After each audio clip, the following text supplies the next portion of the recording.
Hi, welcome to PhDizzle, and I'm your host, Alice Chang, and today we're interviewing Thornton Thompson, who got his PhD in cellular and molecular biology from UC Berkeley and is now a researcher with the Open Insulin project.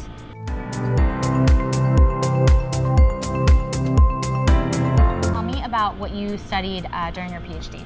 I studied immunology and cancer biology in my PhD, so we were interested in how cells of the immune system could recognize cancer and how we can kind of boost the activity of those immune cells to better fight cancer.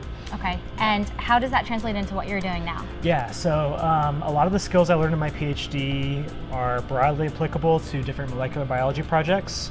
And so what I'm doing now with the Open Insulin project is helping to optimize a protocol to produce insulin in an open source nonprofit manner for distributing to low-income populations. Anthony Beck, who's sitting right behind the camera, is the person who started the project about 2 or 3 years ago.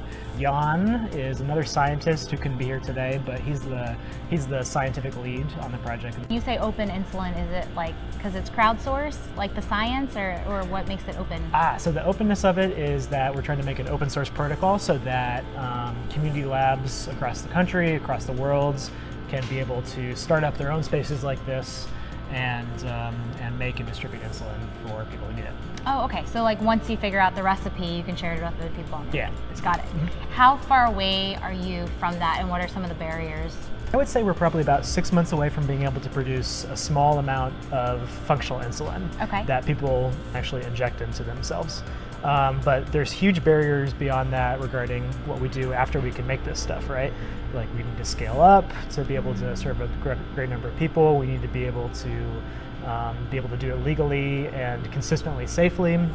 And those are all things that we're just going to have to figure out in the coming months and years. Okay, now we're going to take a little tour around the lab. Nice. I'll show you some of the things that we use to make insulin. We keep all of the reagents and stuff just on the bench on these shelves. There's various chemicals and reagents over here that are used in the production process. This liquid right here, see how cloudy it is?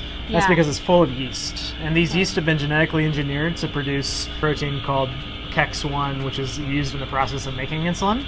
And it's the exact same process that we'll use for the insulin. So the yeast will produce the insulin, and then we'll convert it from its inactive form to an active form using this KEX1 or KEX2 protein. How many steps is it? Is it just one step? You engineer the yeast and then they make the insulin, you can use it? Yeah, so you engineer the yeast, they produce the insulin in the liquid. You isolate that, it's a precursor form of insulin, so you isolate that precursor form, and then you treat it with this enzyme KEX1 or KEX2, which can convert it to the mature form. And then that mature form needs to be isolated and cleaned up and make sure it's safe and functional, but then that's all it is, that's insulin. So. Open Insulin is a nonprofit project, and you guys run on crowdfunding. That's right. So how much does it cost to run like a lab like this? Right, so well, we're volunteer right now, we're all volunteer driven, but in terms of like the equipment and the reagents and things like that, we exist on probably about $20,000 a year total. That's it? That's it. That's why it's so cool, because like it does not take really much money at all to make insulin. Yeah, donate now. So if we can like up that to, you know, a little bit more, like around 100 or 200,000, then that will actually allow us to buy the equipment that's necessary for making things at scale. Right. And, you know, with the potential to serve like literally thousands of people here in Oakland. We're in the ballroom of Omni Commons, which is the building that the lab is located in. Okay.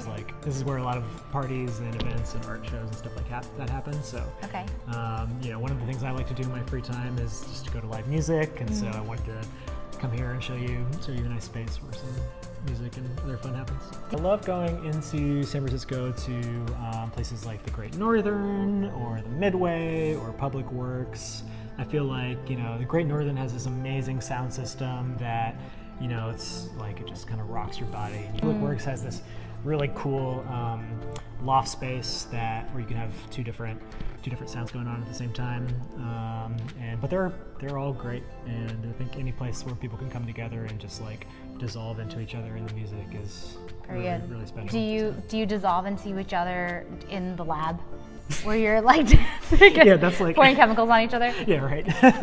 No. So maybe the side project. Yeah, right, yeah. That's not safe. No, not safe. Don't do it. PhDizzle! Having fun with smart people.